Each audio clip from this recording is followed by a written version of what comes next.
मोठ्या प्रमाणात युनिट वाढत आहे। एकंदरीत अनेक आवाज उचलल्यानंतर देखील तिकडे आवाज पोहोचत नाही। आज पावसाळी अधिवेशन का वाटतं सरकार या संदर्भात दखल घेणार? आपण बघाल की शिवसेना उद्धव बाळासाहेब ठाकरे या पक्षाकडनं पक्षप्रमुख उद्धव साहेबांनी गोर गरीब जनतेला कुठेतरी ह्या सगळ्या महागाईमधनं कुठेतरी सवलत मिळावी, कुठेतरी त्यांच्या संसाराला हातभार लागावा, त्यांना जे दैनंदिन दिवसामध्ये जो त्रास होतोय आणि महत्वाचा घटक म्हणजे हे जे इलेक्ट्रिसिटी आहे जी आपण दररोज वापरतो, जी वीज आपण वापरतो, त्याच्यामध्ये 300 युनिट त्यांना कमी करून मिळावे अशी आमची सगळ्यांची मागणी आहे। आणि त्याकरता ठाण्यापासून घेऊन मुंबईपर्यंत सर्वत्र या आंदोलनाचा उठाव आपण केलेला आहे। आणि याच्यामधनं आमची मागणी हीच आहे की या जनतेला जर का तुम्ही 300 युनिट जर का कमी केलेत तर त्यांच्या आयुष्यामध्ये खूपसा फरक पडेल। जी महागाईला जे दैनंदिन दिवसात ते सामोरं जात आहे तिकडे कुठेतरी त्यांना राहत मिळेल। खासगी कंपन्यांचे देखील दर अशा गगनाला भेटलेले आहेत, टोरेंटो असेल, अदानी असेल, काय वाटतं खासगीकरण ह्या ठिकाणी? आपण बघायला हळूहळू या सगळ्या राज्य शासनाने आणि त्याच्यामध्ये असलेल्या ह्या सगळ्या इन्स्टिट्यूशन्सनी वेळोवेळी हे दर वाढवत गेलेले आहेत।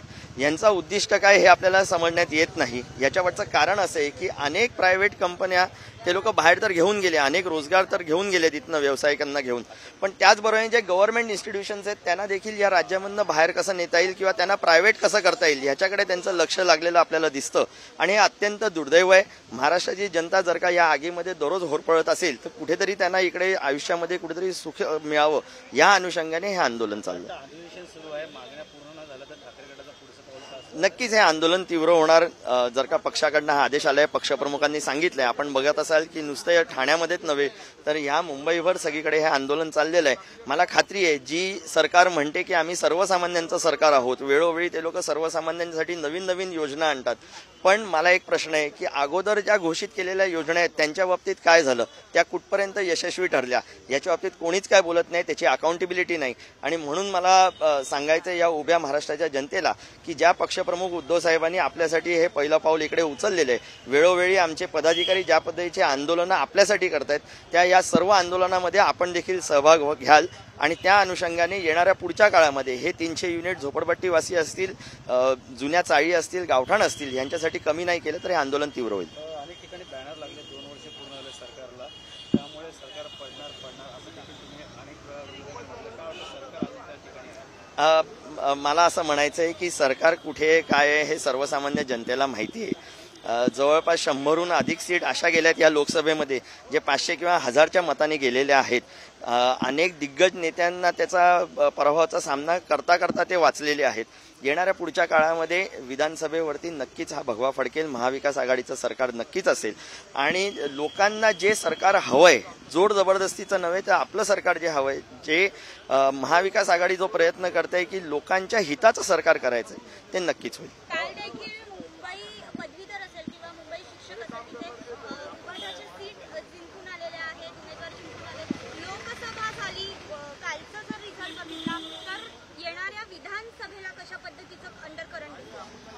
मला असं वाटतं जो अंडरकरंट होता तो लोकसभेला होता। लोकांच्या मनामध्ये त्यांच्या द्वेष प्रचंड आहे या सरकारच्या बाबतीत।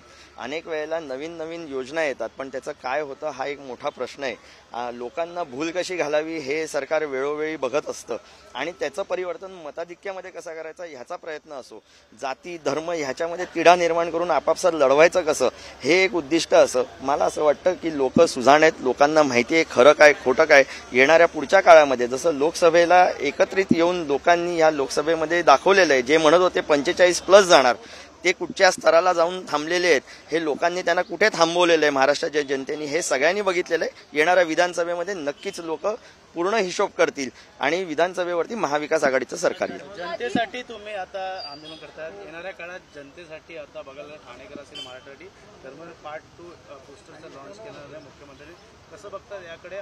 पुन्हा येता निष्ठावंत विरुद्ध गद्दारी या चित्रपटामध्ये मी कालच ट्विट केलंय की ज्या पहिल्यांदा होतं हिंदुत्वाशी गद्दारीने असं काहीतरी त्यांनी आत्ताचं जे स्टेटमेंट आहे त्यांचं खूप चुकीचं आहे। प्रत्येक वेळेला धर्म, प्रत्येक वेळेला देव, प्रत्येक वेळेला जाती पाती ह्याच्यामध्येच जर का अडकून राहणार असेल हे सरकार तर लोकांच्या हिताचं, लोकांचा उत्कर्ष, या महाराष्ट्राचा उत्कर्ष कधी बघणार, हा पहिला प्रश्न. दुसरा प्रश्न असा आहे की आपण हिंदुत्वादी म्हणून हे जे सगळ्यांना सांगतायत, दिघे साहेबांचं हिंदुत्व एवढं कमकुवत नव्हतं. दिघे साहेबांचं हिंदुत्व हे खूप व्यापक होतं, खूप मोठं होतं आणि कोणत्याही जाती धर्मामध्ये तिढा निर्माण होईल असं कधी दिघे साहेबांनी केलं नाही.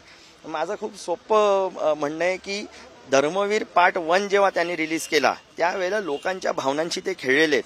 प्रत्येक वेळेला या निवडणुकीच्या अगोदर त्यांनी एक भाषण करताना सांगितलेलं की खूपशा गोष्टी मी त्याच्यामध्ये अजूनपर्यंत टाकल्या नाही, खूपशा गोष्टी खोट्या होत्या, खरा पिक्चर अजून यायचा आहे.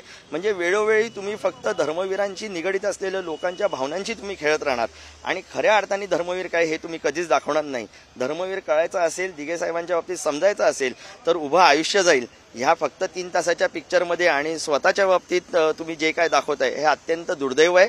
लोकांना हे कळतं की ज्या पद्धतीच्या दिघे साहेबांच्या सानिध्यात राहिलेली जी लोक आहेत त्यांना दिघे साहेब काय होते आणि ते फक्त 1-2 जणांच्या जवळीत नव्हते तर उभ्या ठाणे जिल्ह्याच्या आणि महाराष्ट्रभरच्या जवळीत होते.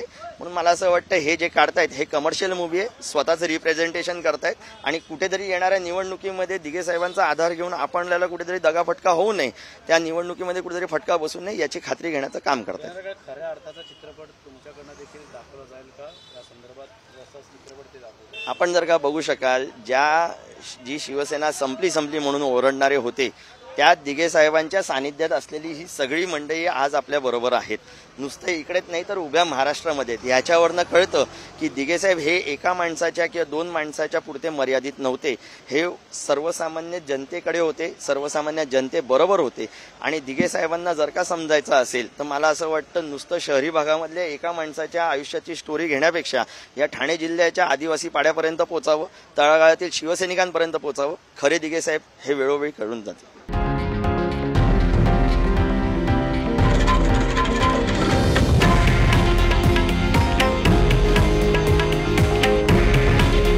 हे आहे देशातील नंबर 1 न्यूज नेटवर्क आणि आपण पाहत आहात TV9 मराठी.